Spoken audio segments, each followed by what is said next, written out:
have a discussion on the human parasite Ancylostoma duodenale. Ancylostoma duodenale is commonly called as the human hookworm. It is a nematode parasite which belongs to the phylum Ancylostoma, and it is considered to be the most harmful among all the nematode parasites when it comes to the infection and the symptoms caused. This is an endoparasite which is living inside the small intestine of man. And this worm is usually seen in the tropical and the subtropical countries. And coming to the case of India, it is seen mostly in the Himalayan regions and the southern coastal states. So this nematode parasite is more prevalent in areas where the sanitary conditions are poor, and there are areas where there is mild humid climate and sandy soil. So such conditions favor transmission of this parasite. So that is why it is more common in the Himalayan regions and the southern coastal states of India, because of the poor sanitary conditions prevailing in some places there, and because of the humid climate and sandy soil. And the disease caused by Ancylostoma duodenale in man is called as ancylostomiasis or hookworm infection. Now coming to the structure of the parasite, this appears as a cylindrical slender organism which is having a curved anterior hook-like end. So this is the curved anterior hook-like end. That is why it is commonly called as a hookworm. And since it is an intestinal parasite, it has got a resistant covering over its body which is called as the cuticle. And this mouth of this parasite, it is slightly dorsal and pre-terminal. It is not seen at the exact tip of the anterior end, but it is seen somewhat dorsal, and it is said to be pre-terminal. And the characteristic of the mouth is that this is the mouth, and this buccal opening, it is characterized with, the mouth is surrounded by a capsule which is called as the buccal capsule, and this buccal capsule is provided with 4 hook-like teeth. You can see 4 hook-like teeth, and there are 2 knob-like cutting plates. There are 2 cutting plates which are called as dental plates. So all these structures, they help in attachment of this organism to the host intestinal wall, and also for penetration of the intestinal mucosa and the blood vessels of the host. So they will penetrate the intestinal mucosa and they cling to the intestinal mucosa, feeding the tissues over there. And this buccal plate or the buccal capsule, which is armed with the buccal plates, the dental plates as well as the teeth, enable the organism to continue the feeding on the human intestine. Then in this species called as Ancylostoma duodenale, in this group the sexes are separate, and not only that, you can distinguish between the male and female by certain characteristics. So prevalent sexual dimorphism is present. So we will see the differences between the male and the female. The male is shorter and stouter compared to the female, who is longer and slender. The male is having a broad posterior end, whereas the female is having a pointed posterior end which is provided with a caudal spine. So this region is called as the caudal spine. Here there is a caudal spine at the pointed posterior end of the female, whereas the male is having a broad posterior end. Now coming to the male, in male at the posterior region there is a single opening called as the cloacal opening, through which the gametes as well as the digestive waste come out. That means the gonopore and the anus are together here. The digestive waste as well as the gametes come to the common opening which is called as the cloacal opening. Whereas in female, there is a separate opening for the passing out of the eggs, which is the gonopore, and there is a separate anal opening. So here there is no cloaca, but instead there are separate anal openings and genital openings. Now coming to the cloaca of the male. The cloaca of the male is surrounded by an expansion. So here you can see a trilobed expansion of the cuticle around the cloaca, and this expansion is called as the cloacal bursa or the copulatory bursa. So we will have a detailed look on this copulatory bursa. So this is the copulatory bursa in the male hookworm. So this is a diagrammatic representation, and this bursa, it is supported by fleshy rib-like rays. So this is the bursa supported by these rays, where you can see the different rays according to their position, the ventral, lateroventral, anterolateral and dorsal rays you can see. And this bursa is used for holding or gripping the female during the mating process. So that is how the male can be distinguished from the female. One of the main features, such a bursa is absent in the female. And along with this bursa, there exists a pair of long, slender copulatory spicules or pineal setae which are protruding from the cloaca. So these are the spicules or the pineal setae which protrude from the cloaca. This helps in sperm transfer into the body of the female. So that is absent in female. So these are the characteristics which make the males and the females distinguishable from each other. Now coming to the life cycle of this parasite. This is a monogenetic parasite whose life cycle is spent in only one host, that is man. There is no intermediate host. So that is why the life cycle is said to be monogenetic. Then the life cycle consists of an adult stage as well as 3 larval stages. The adult stage is found in the human intestine. The larval stages, they are the rhabditiform larva, the filariform larva and the strongyliform larva. All these are seen in the soil. And it is the strongyliform which is infective to man. So from soil, the strongyliform larva is the one that penetrates the human skin and reaches his intestine. So this is considered to be the infective stage, and the adult is found in the human intestine. So these are the 3 larval stages. The rhabditiform larva. So this is the rhabditiform larva. This is the filariform larval stage, and the strongyliform larva also looks like this. The only difference is that it is a non-feeding form. Now coming to the detailed life cycle of human hookworm. In adults, in human intestine, the adults can be found. The adult male and female. They live in the human intestine, attaching to the intestinal wall, where they will feed on the intestinal mucosal contents. They undergo maturation in the human intestine, in the lumen of the intestine, and they undergo mating in the intestine. So during mating, the sperms are transferred from the body of the male into the body of the female, and so the fertilization is internal. Now, after fertilization, after transfer of sperms, fertilization occurs inside the body of the female, and now the female's body or the female's reproductive tract is filled with fertilized eggs. Such a female is said to be a gravid female. So, a female who is filled with fertilized eggs in her reproductive tract is said to be a gravid female, and she will lay around 20,000 eggs per day into the human intestine, into the lumen of the small intestine. So when these eggs are released, they are at the 2 to 8 cell stage of development, because after fertilization the egg will undergo cleavage. First it will attain the 2 cell stage, then the 4 cell stage, then the 8 cell stage. So it is at this stage that she releases these eggs, and these eggs are released to the human intestine, and from the human intestine they will be released out of the human body through the human feces. So this is a stage where the human feces are contaminated with the eggs of this parasite, and the eggs are somewhat oval in shape, they are colorless, and they are covered by an egg capsule. Since they are being released to the external environment, they are having a protective covering which is called as the egg capsule. So they are released to soil along with human feces. And in the soil, if the temperature, moisture and oxygen conditions are favorable, they will complete their development in the soil, and the development takes around 48 days.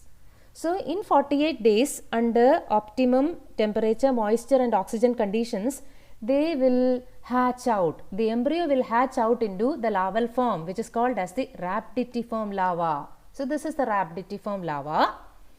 And during the next 7 days, we can see an actively feeding and growing rhabditiform larva, which will undergo 2 moltings. 2 successive moltings will be undergone by this rhabditiform larva in a period of around 1 week.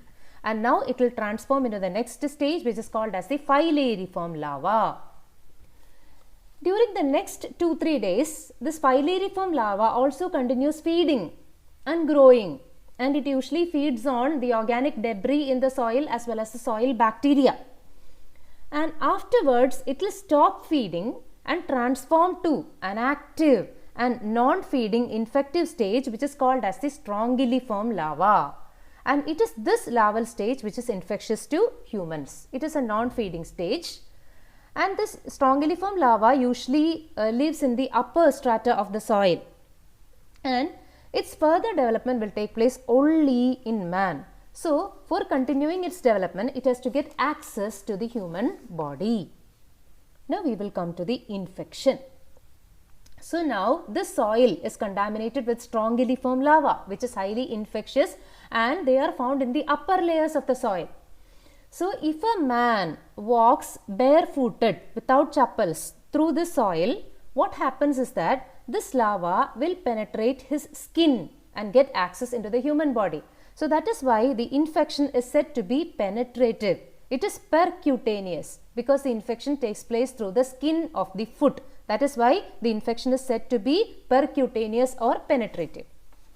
Occasionally, the infection can be contaminative also, because suppose this soil contaminates food or water, and if that food or water is being consumed by another person, then also these larvae get access into the human digestive system. But mostly the infection is kind of penetrative, and it can also be occasionally contaminative if the soil contaminates food, water, etc., and if that contaminated food or water is taken by another individual. Now we will go to penetrative transmission again. So this occurs when a barefooted man walks over fecally contaminated soil. The larvae will attach to the sole and they will pierce his skin, and this larva will puncture the blood vessels or the lymph vessels present in this region, and thus they enter into the blood or the lymph.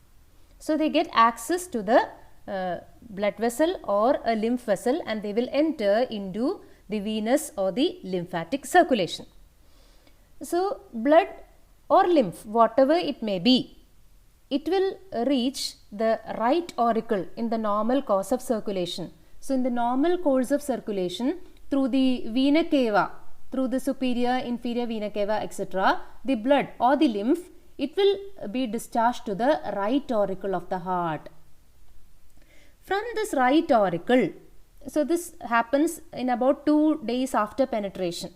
After penetration, it will reach the right auricle in about 2 days. From the right auricle, it will come to the right ventricle. From the right ventricle, through the pulmonary artery, it will reach the lungs. So, this is the pulmonary artery through which it will reach the lung. So, now the strongyliform larva has reached the lung of human beings. Now, it is circulating through the lung capillaries. Lung capillaries are the blood capillaries which are surrounding the lung alveoli. So, here we can see the lung alveoli which are surrounded by the perialveolar capillary network. So, this is the capillary network surrounding the alveoli. So, it is through these capillaries that the larvae are now circulating. So, you have an enlarged diagram here. So, these are the capillaries. So, it is through these capillaries that the larvae are circulating, and this is the lung alveolus. The larvae will penetrate the capillary wall. The pulmonary capillary wall will be penetrated by this larvae. They also penetrate the alveolar wall and reach into the lumen of the alveolus. So, they reach the alveolar lumen now. That means the air-filled sac of the lung, which is called as the alveolus. Now, the larvae have reached the alveolus. Now, what happens? So, this is the lung where you have the lung alveoli, and this is the airway. So, what the larvae do from the alveoli is that they will ascend up through the airway. That means the alveoli will have ducts which will lead to bronchioles, which will lead to the trachea. So, they will ascend the air tract and reach the trachea.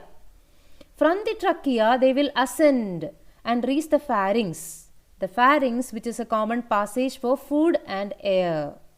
So, it is from the pharynx that an opening leads to the trachea and another opening leads to the esophagus. So, now, since the worms have reached the pharynx, so here in this diagram you can see the pharyngeal region.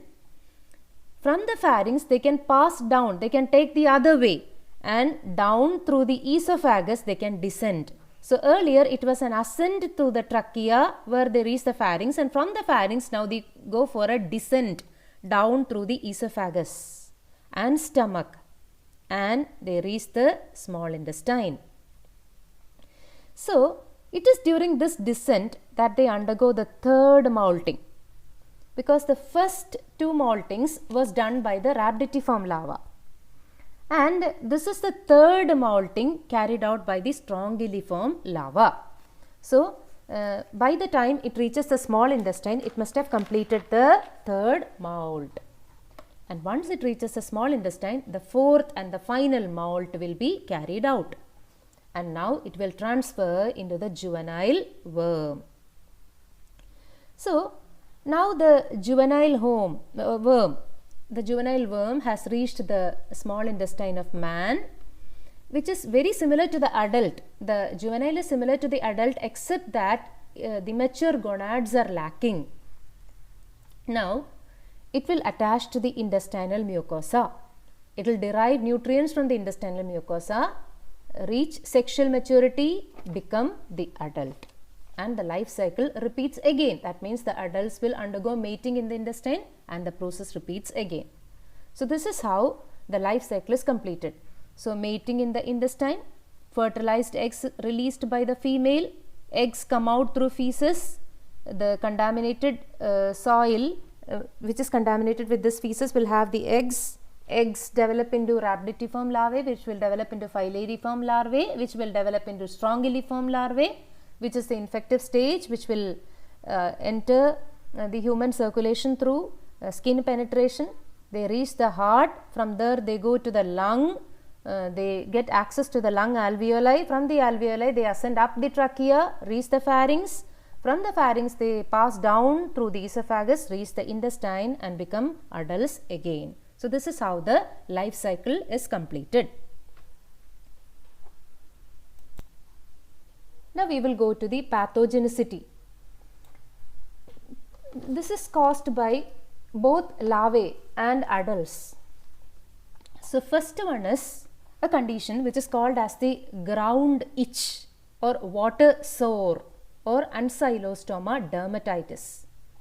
This is caused by percutaneous penetration of the larvae, which will lead to severe itching, vesicular rashes, etc. And these rashes they can become worst and they may even open, and now they become prone to bacterial infection, ulceration, etc. So this condition, it is called as a ground itch or the water sore or Ancylostoma dermatitis. Now the next one is that they get access to the lung and they penetrate the pulmonary capillaries there. So this can lead to local hemorrhage, that means blood loss in the lung, bleeding in the lung. So local hemorrhage in the lungs can be caused by puncturing of the pulmonary capillaries. Then since it travels up through the respiratory tract, it can lead to bronchitis, bronchial pneumonia, eosinophilia, etc. Eosinophilia is an increase in the eosinophil count of the blood. So these are also symptoms associated with Ancylostoma infection. And the most severe condition is called as Ancylostomiasis. Ancylostomiasis is caused by feeding of the intestinal mucosa, intestinal blood and intestinal tissue fluid by the adult worms when they reside in the human intestine. So this can even lead to an average blood loss of around 0.67 ml caused by a worm in a day. So a worm in a day can lead to an average loss of around 0.67 ml of blood from the intestine. And the symptoms are chronic bleeding in the intestine, which will lead to an abnormal fall in the HB count, which will lead to severe iron deficiency anemia. So these are one of the symptoms of Ancylostomiasis because of bleeding, which will lead to blood loss and fall in hemoglobin count. And since it is infesting the intestine, it can lead to lesions and ulcerations in the intestine, which will lead to secondary infections by bacteria, virus, fungi, etc. Vomiting, diarrhea, and heavy hookworm infection in children can cause retarded mental, physical growth, etc., dizziness, insomnia, that means lack of sleep, optical illusions, nervousness, etc. In some patients, there may be abnormal appetite, and they may have a perverted taste for earth, mud, lime, etc. So they show an abnormal craving or taste for earth, mud, lime, etc. And acute infection in some cases may lead to dyspnea, that means difficulty in breathing, dizziness, puffy edema, edema is inflammation, heart failure, etc. So these are the complications which arise out of Ancylostomiasis or hookworm infection. Now we will go to the preventive measures.